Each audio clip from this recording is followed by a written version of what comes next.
Good morning, Kitty Q. Mike Stevens, Al Akbar.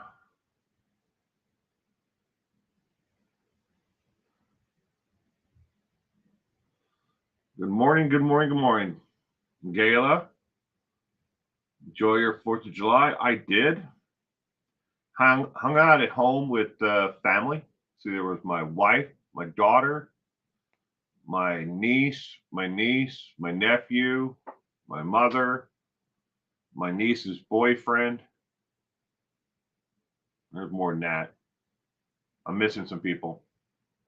There were like 13 of us at one point. Oh, my wife's friend and his daughter. That's 9. But there were 13 of us at one point. We barbecued and waited until it got to about dusk, and then we lit off fireworks. But relaxing time. Unfortunately, our neighbors didn't stop letting off fireworks until like 1 a.m. You're at the tire shop getting new tires? Oh, that's something I have to do.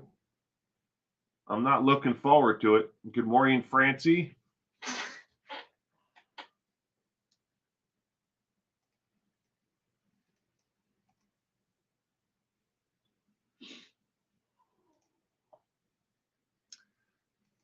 Yeah, tires are not cheap, Kitty Coo. At least not for my truck, they're not. I don't know what type of vehicle you're getting tires for.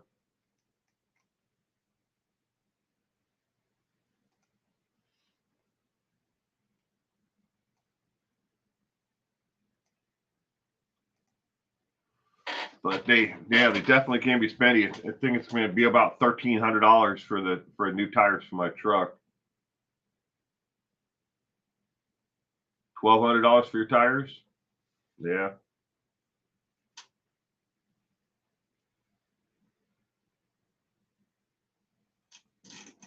It was pretty uneventful, Galen. That's just the way I wanted it to be.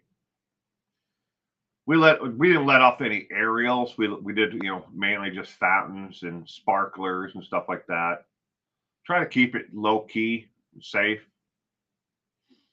Last thing I need to do is start a brush fire or burn down my neighbor's house. Oh, your Camaro, the 2017, had the original tires on it. Ah, I here locally where I get tires from, Kitty Coo, I go to Les Schwab for tires because I get the warranty. You can't beat their warranty, at least not in my opinion. I can get a flat somewhere and they'll come and fix it, or you know they always take care of me. Always have.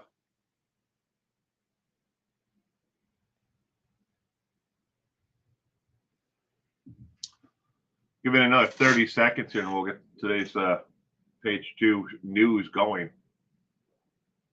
Morning, Callie Lisa. Good morning, good morning, good morning. I hope you had a happy 4th of July. It's only got 33,000 miles on your Camaro. Your hubby worked 13 hours and I stayed home and cooked Philly beefsteak sandwiches, coleslaw, and apple pie. Oh, that sounds delicious. I'm sure it was. Well, we made burgers. Good morning, Kevin, all the way from South Carolina. We made burgers, hot dogs, corn on the cob, uh, pasta salad, chips. Um, that's pretty much the main stuff that we made and had yesterday. It was all kind of like a barbecue style. We put together the picnic tables in the backyard, and everybody just sat around the picnic tables and ate in my backyard.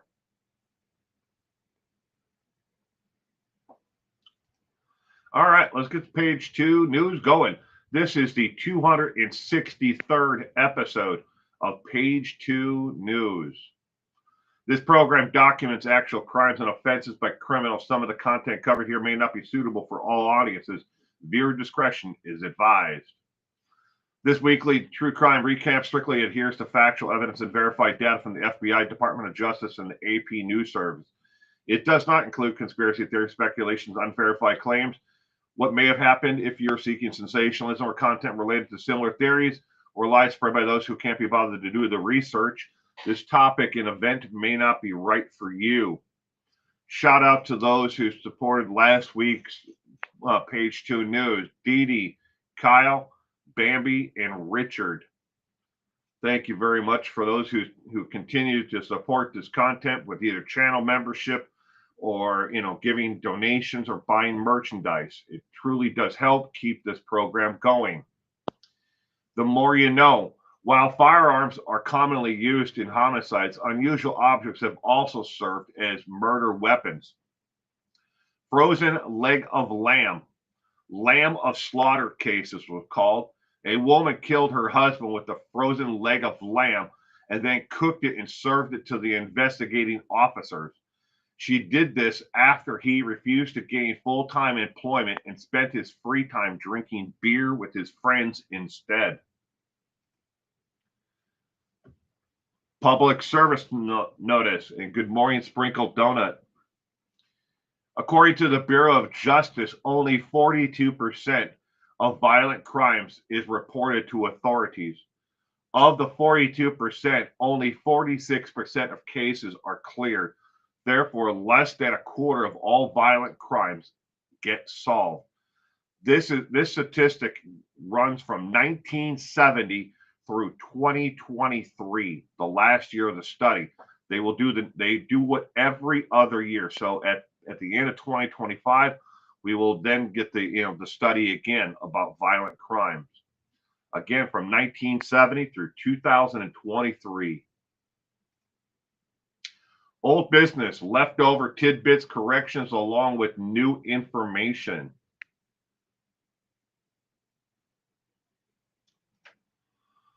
During my coverage of Travis Decker, the last video I did, the father wanted for killing his 3 daughters. I omitted the sightings that came in from Prosser, Washington, and Deer Park, Washington, near Spokane, Washington area, as they hadn't been proven as possible sightings as of my recording. Yes, I do know that the individual who was eventually stopped and questioned in Prosser, Washington, looked an awful lot like Travis Decker, except for the tattoos didn't match up, and it was verified later on that he was not Travis Decker because the tattoos didn't match what was known that Travis Decker has. Old business stories news creators won't cover. More experts question discovery of BAM, that is the tranquilizer that's found in the remains of Suzanne Morphew.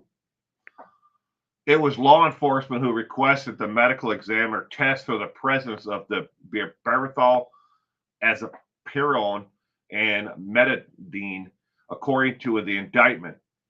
That is because the 3-drug combination makes BAM a powerful animal sedative that authorities allege Barry was in possession of at the time of his wife's disappearance. 4 more experts in forensics toxicology have come forward questioning how the state was able to discover this in her bone marrow. Again, in the video that I put, last video I put out about Barry Morphew was the same thing that I had already spoken to 2 toxicology experts about, who questioned how it is that they found BAM in her bone marrow when it metabolizes, and the only way you can be found in the bone marrow is after it metabolizes, and when it metabolizes, it changes to another form of sedative altogether, and that's what's found in the bone marrow. You could take a plethora of different sedatives, or tranquilizers, and all of them turn into the same thing in the bone marrow. But 4 more have now raised the question of how they're able to find that particular drug in the bone marrow. It's It's going to be interesting when this goes to trial to see how they actually were able to find that. You can't take away his rights to appeal. The rights to appeal ineffective assistance from counsel stems from the Sixth Amendment of the U.S. Constitution, which grants the rights to counsel in criminal cases. This right implies that the defendant is entitled to competent and effective legal representation. Landmark Supreme Court case of Strickland versus Washington established the legal standard for claim of ineffective assistance of counsel. No plea deal can ever waive this right to appeal ineffective counsel. I'm going to go back to full screen here for a second because I want to explain this to quite a few people who raised the question and thought that I was wrong and that I misread the information. I went back and I read the constitutional case itself from the United States Supreme Court, Strickland versus Washington. That's the actual case, and in a second here I'll click back to it. That is the live link I've put in there so you can read the actual case itself and the Supreme Court's actual outcome of that case. As part of your Sixth Amendment rights, you can never waive your rights to ineffective counsel. For Brian Kohlberger, in his plea deal, along with Christopher Watts, and their plea deals, they have two avenues to an appeal, and these are it. One, ineffective counsel, that your counsel, the defendant's attorney did not give them proper instructions or aid in their defense to get the best possible deal in the plea. They can never waive that right. Brian Kohlberger, just like Christopher Watts, can never, ever question the evidence in the case, nor can they ever appeal the evidence in the case because the plea deal comes in and says you cannot file an appeal for anything that took place before this. You entered the plea knowing that you are waiving those rights to ever be able to question anything that took place before that period of time. He can never bring up a constitutional issue about how they got his DNA. He can never question the experts on his cell phone pinging off the tower. He can never bring up the Uber driver's statement that she saw him there. None of that can ever be questioned by Brian Kohlberger, just like Christopher Watts. No one can ever question, he can't ever question any of the evidence that was found and was piled up against him, leading up to him taking the plea deal. The second avenue to appeal that both of them have is if the court makes a grievous error against them in either A, the tabulation of the amount of time they need to serve, or B, the court makes a grievous error in violation of their constitutional rights to be able to be sentenced to a place that is safe for them. Those are the two only avenues underneath, a grievous error. So that doesn't mean that Christopher Watts or Brian Kohlberger gets to go to a nice, cushy, prison where they have tennis courts and jacuzzis. No, it just means that they have to send them someplace where security is appropriate for their needs and security is going to protect them from other inmates.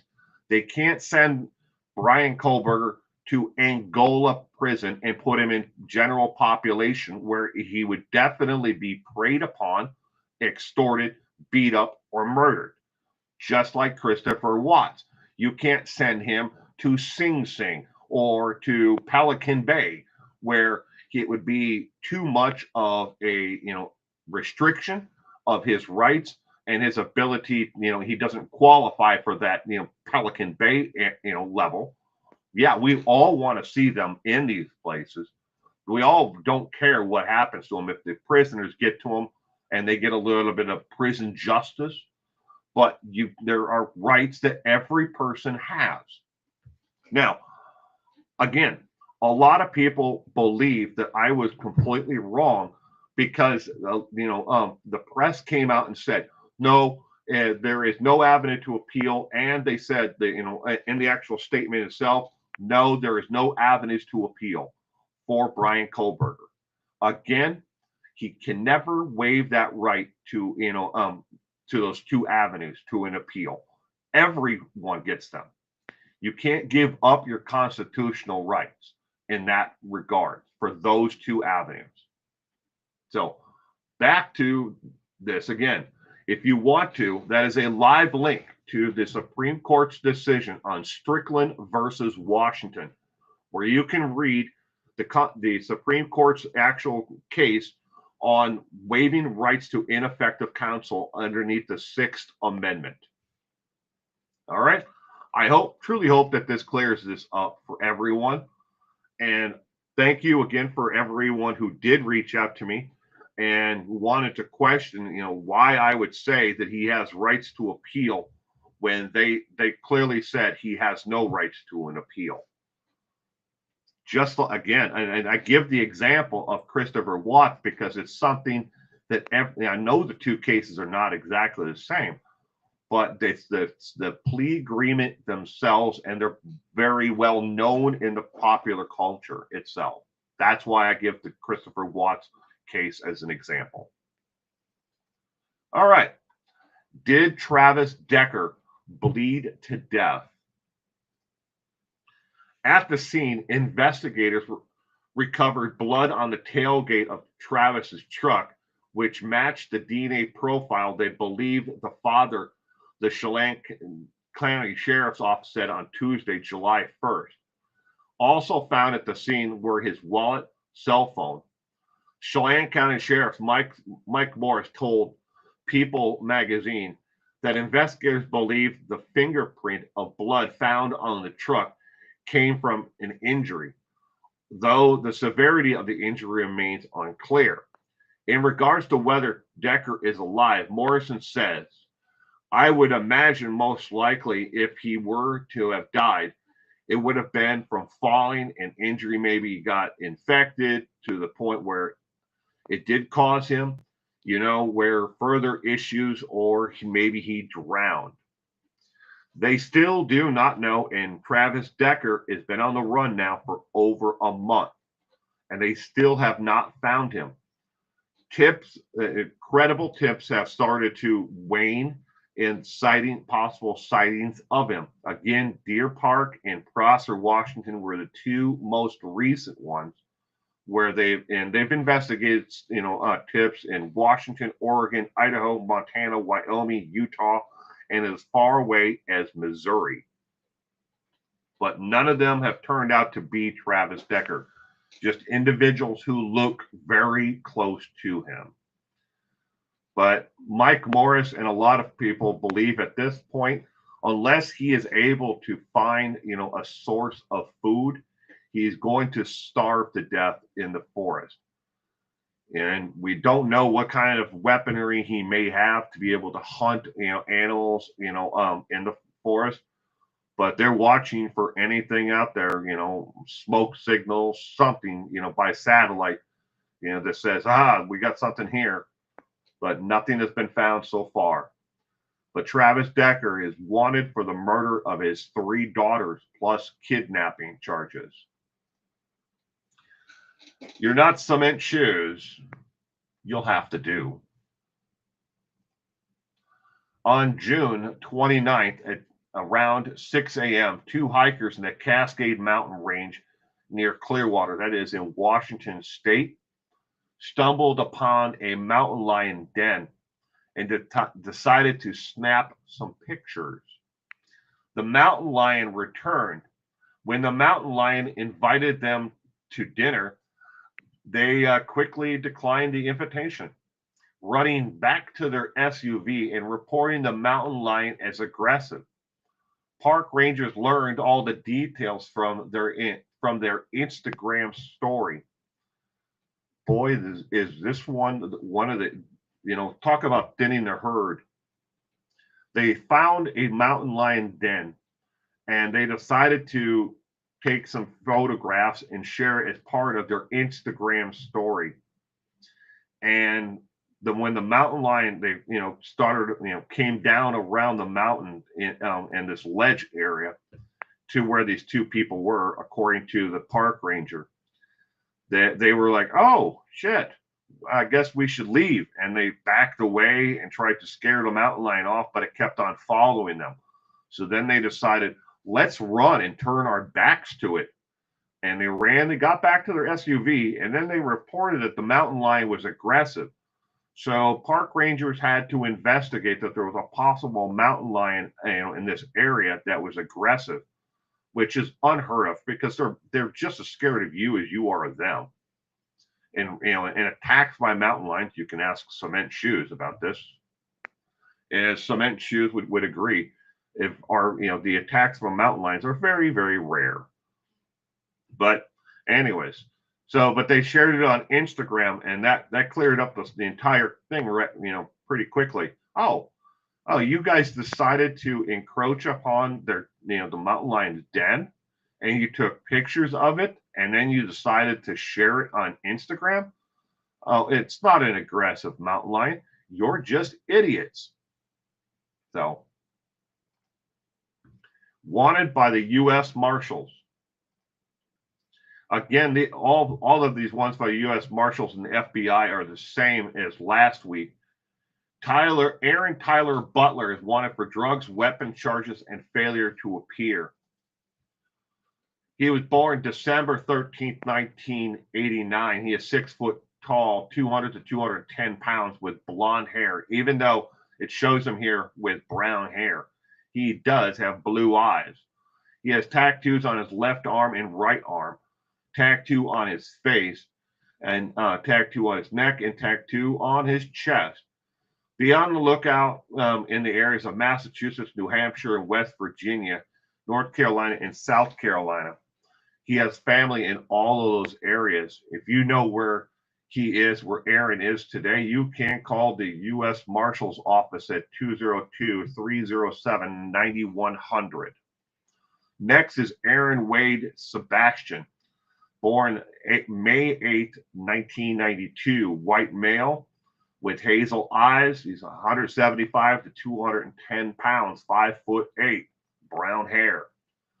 He is wanted for escape from custody from 1/17, that's January 17th of 2023, sorry. He is classified as a violent sexual predator to preteen females and males. That the number there is for the FBI. You can call the FBI if you know where Aaron Wade Sebastian is at 1-800-336-0102. FBI news and release wanted as well. Decker again, wanted for 3 counts of first-degree murder. Travis Decker is still at large. The Chelan County officials are no longer leading the search effort, but continue to build a case for prosecution. All while questions persist about the missing psychological evaluation and a system that may have left too much burden on a single parent. That is his ex-wife, Whitney. Decker, 32, has been missing since May 30th, when his truck was found abandoned with blood evidence later confirmed to be his through DNA testing. He is the primary suspect in the death of his daughters, Paitlin 9, Evelyn 8, and Olivia 5, who were found dead on June 2nd at the Rock Island campground outside of Leavenworth, Washington. And this is a picture of the 3 girls, unfortunately, who have all moved on from this heavenly plane. Serial killer cases. The case that I had here, I deleted this morning because there's a dispute over evidence in the case. The case is in regard to a possible serial killer that they had never discovered before, who may have hunted in the state of Louisiana. But right now they're disputing the actual evidence in that case. Right now they have a total of 4 women that are connected to each other who disappeared under the same circumstances and have the same MO of method that they were actually murdered and where their bodies were dumped. This would be and the case started in 1990 and ended by 1992. They don't know if it was a serial killer who was just traveling through the area, but all 4 cases do look like they're connected. But right now they're disputing if the evidence does connect them or not, or if they were just random individual murders. Entertainment news stories from Hollywood, music, film, literature, and more, featuring the moments celebrities wish had never happened, along the stories you as a crime buff may find interesting. No bail for Diddy. On Wednesday, the jury acquitted Combs of the sex trafficking and racketeering charges he faced and convicted him of 2 lesser counts of transportation to engage in prostitution. The music mogul had pled not guilty. Combs could still face a maximum of 20 years for the charges he was convicted on, 10 years for each count. Judge Aron, whatever, I'm not going to even try to pronounce that last name, ruled Wednesday, July 2nd, that the music mogul will remain in custody as he awaits sentencing. The judge said Combs' attorneys failed to demonstrate that he poses no danger to any person, citing an alleged act of violence against women in June of 2024 after Combs was already under investigation. Next, ask me a question, and I shall answer.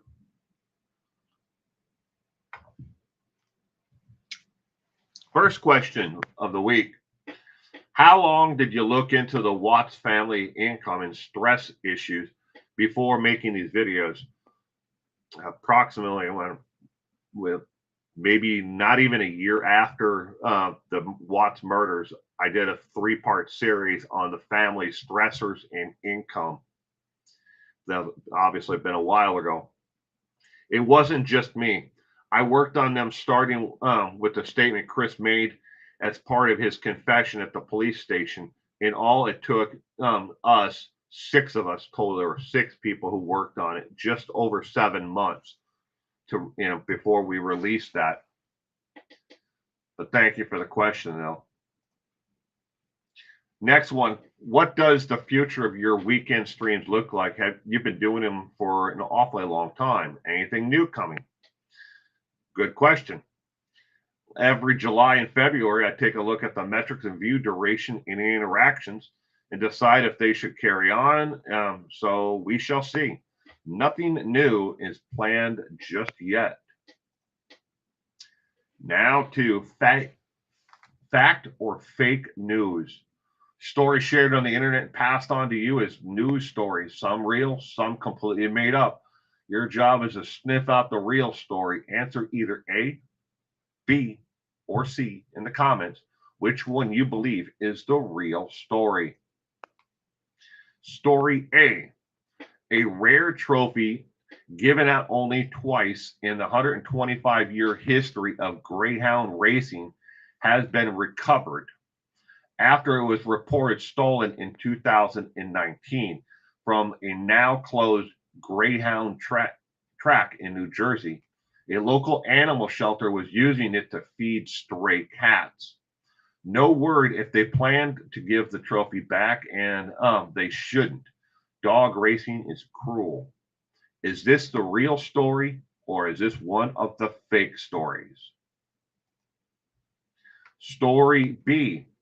The Stanley Cup is once again needing repairs. The Florida Panthers were celebrating their second Stanley Cup victory when again the trophy was damaged. They have won the trophy back-to-back years and damaged it back-to-back years in the same method. Is this one of the true stories, the true story, or is this one of the fake stories? And finally, story C.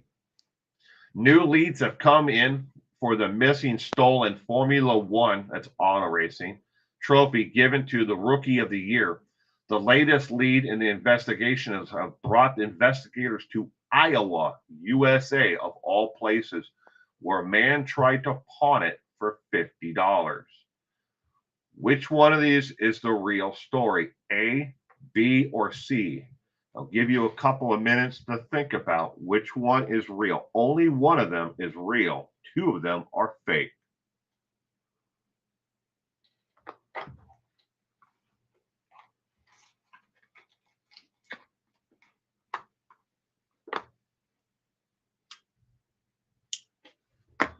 Smoke them if you got them.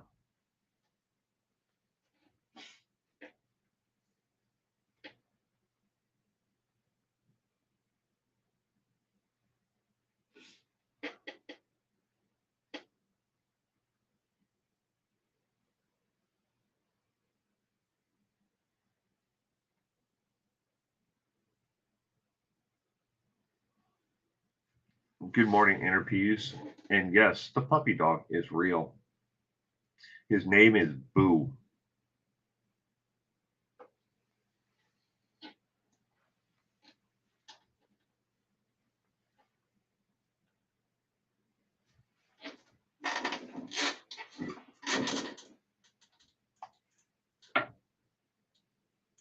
Copy and Kitty Q. I'm going with B.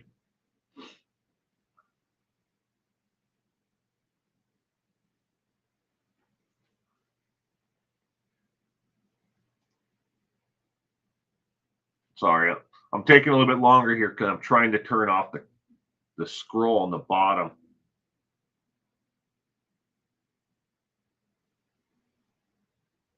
There we go.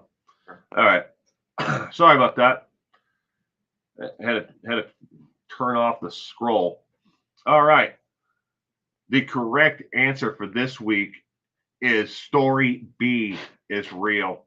The Stanley Cup has been damaged again by the hockey team. Again, for the second year in a row, they've won it, and the second year in a row, they damaged it in the same way. They set it on a folding plastic table, and it fell off of the table and damaged it again. This is the second time in a row. They won it 2 years in a row. They've damaged it twice in the same way each time. You would think, instead of putting a plastic table there and putting it on the table, how about you just don't do it?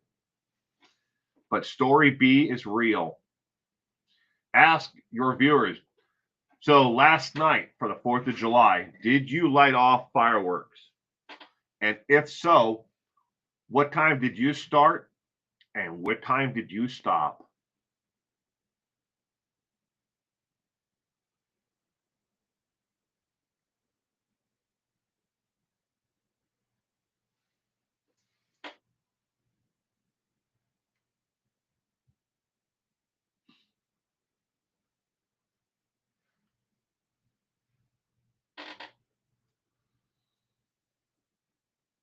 All right.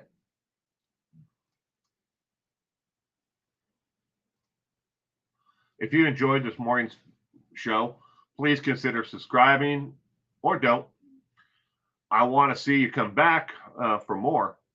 If I did poorly at this, give this a thumbs down. I really want to hear from you. This week's trivia tomorrow night, Sunday night, is on Gretzler and Steelman. This topic was suggested by Kitty Q last week. Again, Sunday night trivia is at 4 p.m. Pacific Standard Time, 5 p.m. Mountain Time, 6 p.m. Central, 7 p.m. Eastern, and midnight in the UK. We are taking a look at Douglas Gretzler and Willie Steelman, serial killer buddies, tomorrow night. Francie's neighborhood sounded like a war zone. And I've got a meme for you guys that I want to share with you guys here in a second. that I hope that you guys get a kick out of. Started at 5 and it ended around 2 a.m. Wow. Thank you for joining us tonight. Now, I've got a meme that I want to show you guys here in a second. I'm sure that some of you guys are going to get a kick out of. I saw this come up on Facebook, and I just had to share this one with you. Look at that picture. Obviously, it's altered. It's made up. It's not real, but it's on the side of that van. It says "Van Down by the River Playset," because we always joke about the van down by the river. Well, here it is. Somebody made a picture that's a van down by the river with a bunch of beer bottles and grass and stuff and a plank leading out over the water.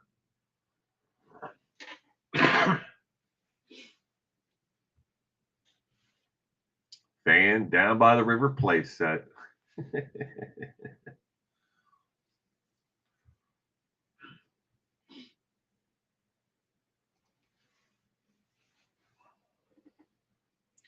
Fireworks here in my area, people start setting them off the 3rd, but yesterday for the 4th of July, I would say it probably started about 5 or 6 o'clock and did not end until 1 a.m. this morning.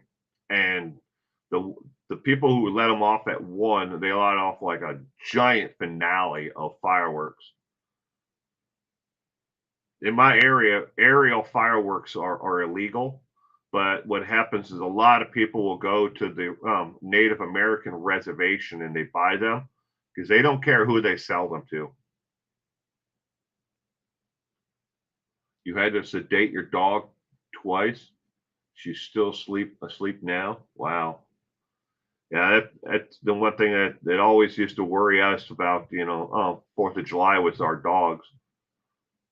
But what we did last night for during the 4th was we took all of the cats and we put them in a room, with water and food and stuff like that, and they just kind of hung out in the same room together.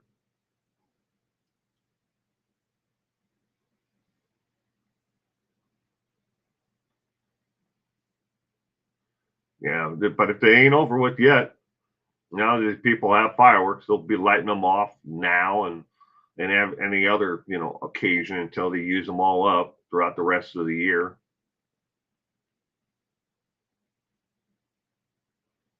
This is the first year she got freaked out.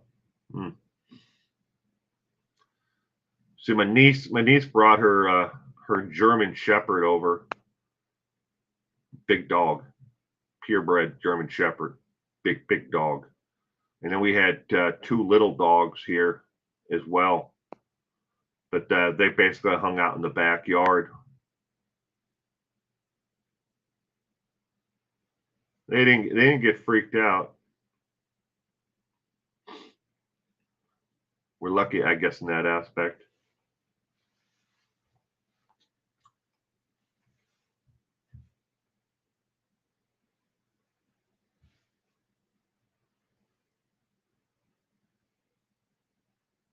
No, they're not, Francie. They're not sure of that at all. As a matter of fact, that's one of the things that they're looking at is, did he actually, make it through the Pacific Crest Trail? That trail goes all the way from Baja, Mexico, up the entire west coast of the United States, and then into Canada. Approximately 100 miles into Canada, the Pacific Crest Trail. And he could have followed that trail, or he could have shadowed it, meaning he hiked through another area where the Pacific Crest Trail crosses into Canada. There's no crossing, station there where it crosses into. It's just thick forest. And then there's like 2 little spots, where the trail goes through where they've cut the trees down for power lines.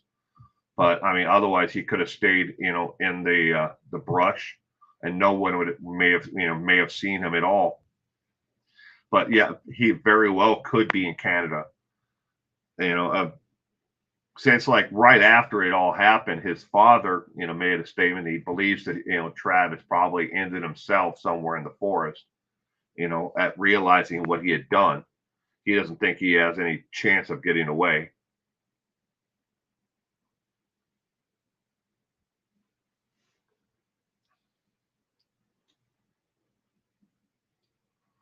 But he could be anywhere. He could be anywhere in the world. The likelihood is, though, that he is somewhere near Blewett Pass area if he's alive. And the only way he's going to be been able to survive this long is if he found or got food somewhere. Humans can go, longer without food, but you need fresh water. And there are plenty of sources for him to get fresh mountain water runoff that would make him sick at all.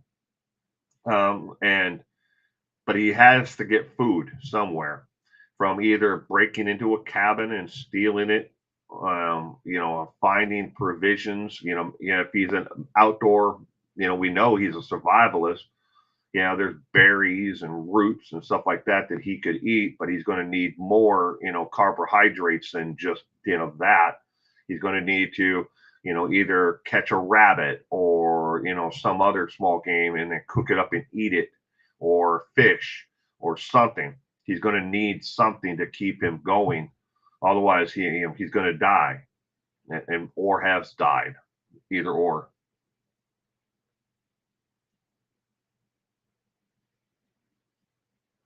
Your doggy is as big as a bathtub. But they don't know where Travis Decker is. He could be anywhere. I hope they catch him, and they were able to bring him in alive, and we're able to get some, additional justice. We're never going to get true justice in this lifetime for what he's allegedly done, killing his three daughters. But if we were able to bring him into justice, maybe we'll find out, some kind of answer of like why he did it. I mean, I'm sure if they catch him, he's just going to lie about it, just like so many other high-profile, murderers out there. They kind of minimize their responsibility and try to blame other parts of society or other people for why they did it. And society does that as well. We look at, oh, this person murdered their family. It must have been, their whore that they were sleeping with, that she drove him to do it or made him do it.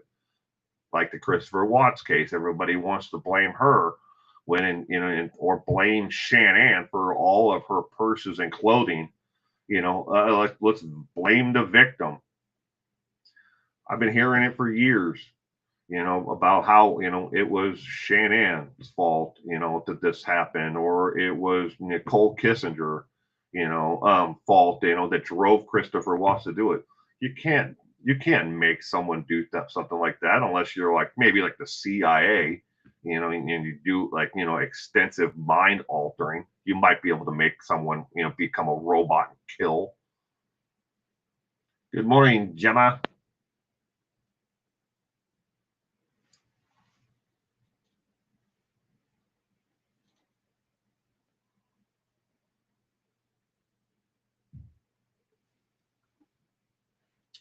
27 months. Thank you very much, Gemma, for being a member for 27 months. I really appreciate it.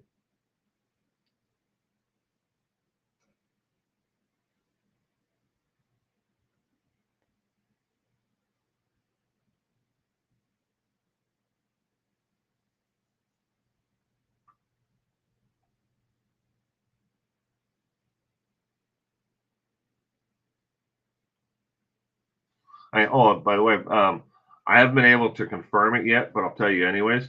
I heard that there's a Lifetime movie, made for TV only, um, show that in the works about Karen Reed.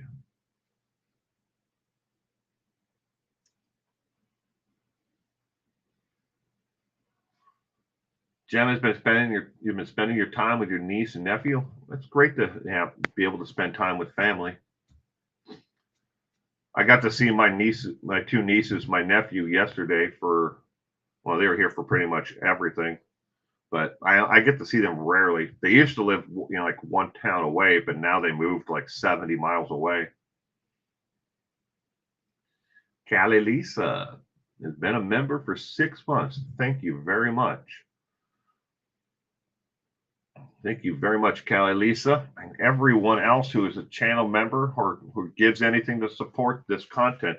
And even if you can't afford it, I understand that, or not, don't want to. That's okay. Just being here and watching this content, and supporting it with your eyes, is more than enough. I appreciate it. They were born 2 weeks ago. Wow, that is so cool. Little babies.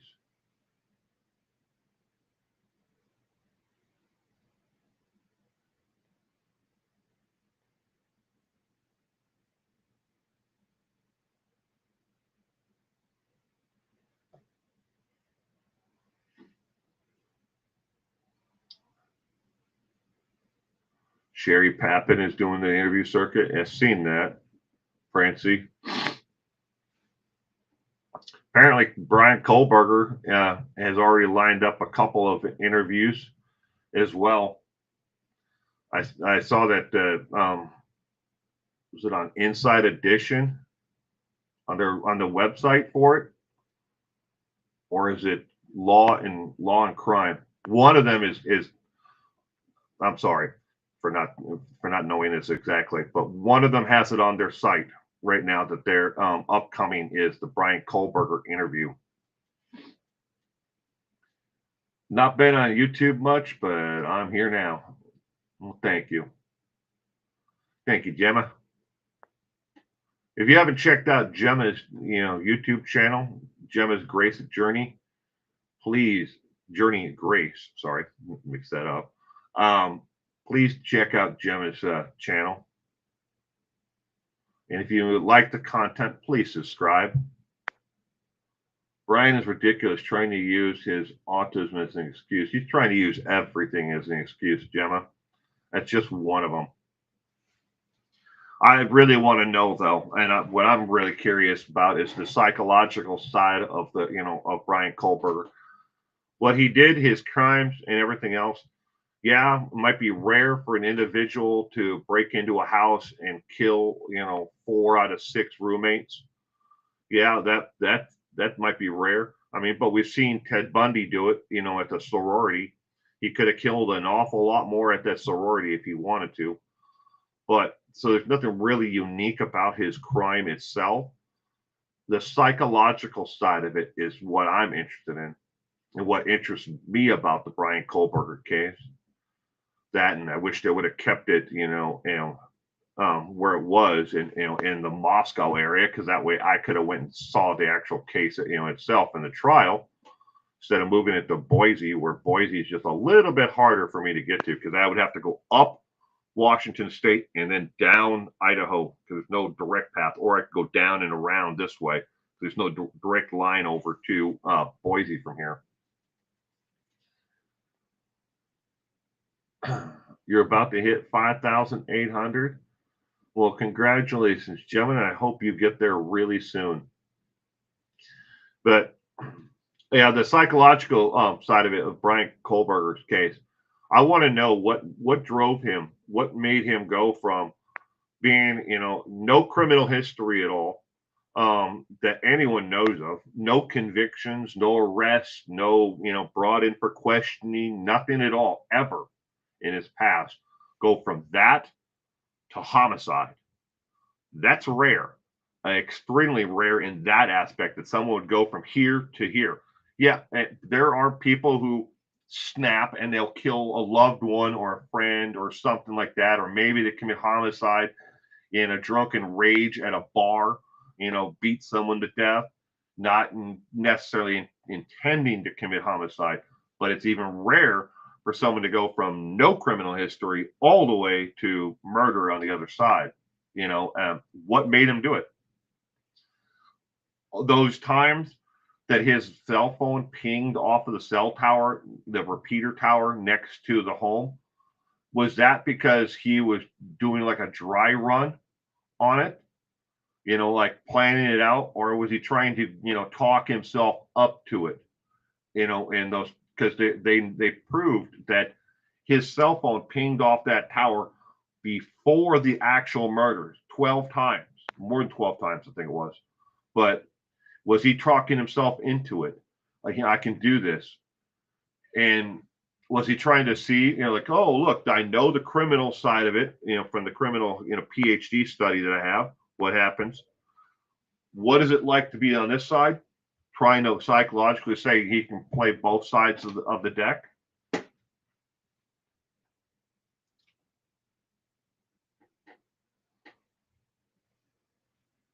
Okay. If you want to make a video about it, Gemma, I think it'd be interesting, to see something from the perspective on that side. I think that's a good idea. Yeah. Email me, Gemma, and we'll talk. We'll see if we can put something together.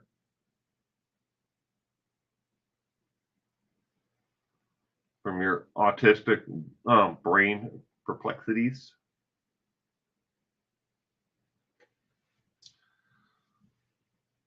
Our issue is always going to be the amount of hours difference between where I am and you are. So that's always going to be an issue. That's why it's hard for me to, necessarily catch your live streams. I watch them all. I can't catch them while they're live.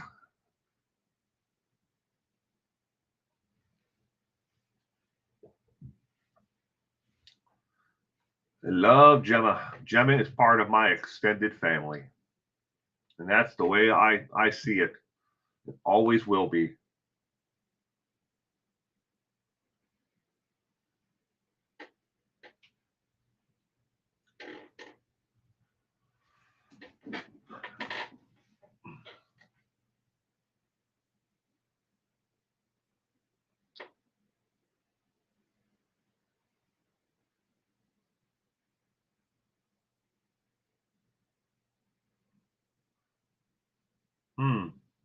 That's interesting, Gayla. Read that Brian Kohlberger was very obese in high school and was extremely bullied. I've seen pictures of him, of what he looked like in high school. Of course, you only see this much of the individual in the class photo, but I wonder if there's anything to that though in reality. And just because he was bullied, why did he pick these college students? There's so many questions that I have from the psychological side of it. In his actual PhD housing area, so give you a little bit of an idea. Or imagine a circle. Okay, we're just going to say that in the center of that is the top of Pullman, Washington, on top of the WSU campus. That right. So you got a circle, right smack in the middle is the actual top of campus. Right there. So if you're looking at this imaginary circle, to the left would be the grocery store. Greek Row would be left and then down. That'd be Greek Row, and the grocery store is that way. The other direction on this imaginary circle, the opposite direction to the right, is the campus, on-campus housing, and then the rotunda, which is like the cafeteria, and then there farther out, is and going down. There's a road that splits through the bottom portion of this entire circle. That's the road that goes to Moscow. All right, and the up a little bit before you get to the extended out. Before you get to where the animal veterinarian center is, going up a little bit is where the PhD and advanced doctorate housing is, and that's the area that Brian lived in. All right, is that area. In that area, those apartments are so hard to get out of. You get in, I mean, you have to walk through, corridors, or if you have access to the parking lot, it's just straight up to the stairs and in. But anyways, he would have had better access to other college students in that area because he's familiar with it.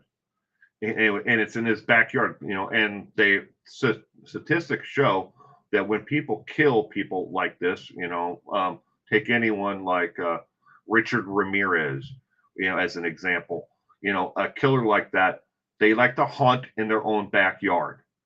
And you can draw a circle around where they hunt because they live in that area. They know it. They know how the police get in, how the police get out, how anyone can get in, who can see them. They see and observe everything in that area. It would have been easier for Brian Kohlberger to kill there or anywhere else, off campus housing someplace. He could have, annihilated an entire household there. What made him go all the way from Washington State University over to the Idaho, State University, Moscow, and kill there? What drew him to that house or that location? Was it one of the roommates that he was fixated on? And that was I've seen a lot of speculation online that Conclave, I think of Zana Canoodle, or however you pronounce it, may have been the person that he was obsessed with. That's all speculation, though. We don't know what actually drew him to those roommates in that house.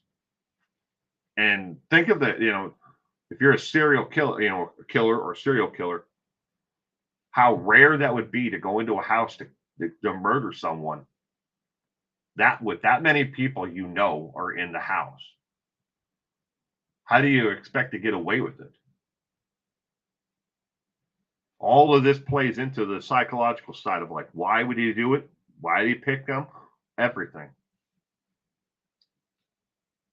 Oh, thank you, Lexi, and thank you, Gayla. This is one of the many shirts that my wife bought me for golfing. I got some really seriously ugly ones, but they're all like the moisture wicking material. Oh yeah, Ken. I totally agree with that, Gayla. He weighed over 300 pounds and lost 100 pounds his senior year. Wow. Read that Brian was rejected by every girl he liked in high school. Maybe he met one of the girls and he stalked her. Possibility, Gayla. There was initially, I believe early on, someone had said something about that Brian may have seen one of the girls, multiple times at a taco truck or a food truck of some sort. Right? I've got like 3 of them over here hanging up. One is like a 1980s, like paint splotches, like we used to see on cups, with the pink, neon pink and stuff like that. Well, thank you, Left-Handed RN. That was really nice of you to gift five channel memberships. I really appreciate that. Shelby Lynn, welcome to channel membership and to 411 now. Little Linda, good morning. Will, is your Lori and Chad wedding reception shirt? Funny. Dun-dun-dun. No. But I immediately that picture pops in my head of them on the beach, in their wedding, shirts at the in Hawaii. But again, thank you, Left-Handed RN, for gifting the 5 channel memberships. I appreciate it. Well, ladies and gentlemen, I hate to wrap this thing up early today, but I'm hungry. And I am responsible for making breakfast this morning for my family. So, Francie, You may want to know. Sometimes you ask, what's for breakfast?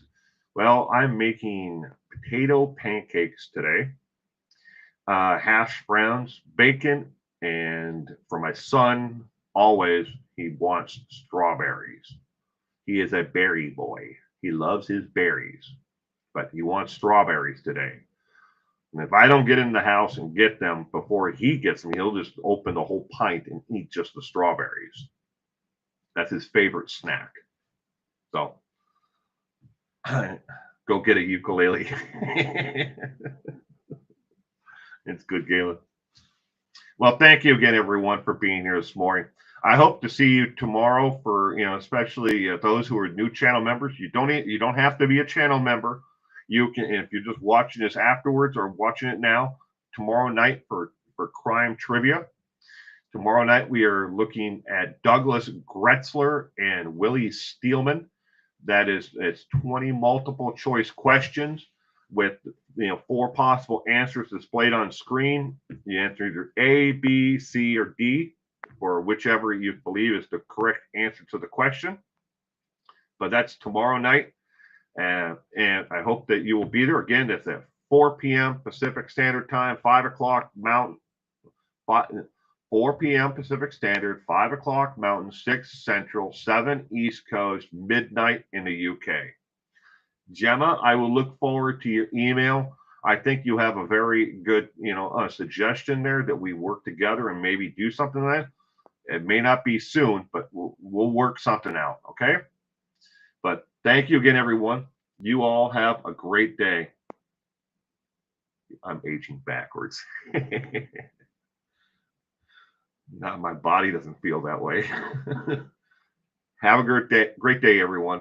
Bye.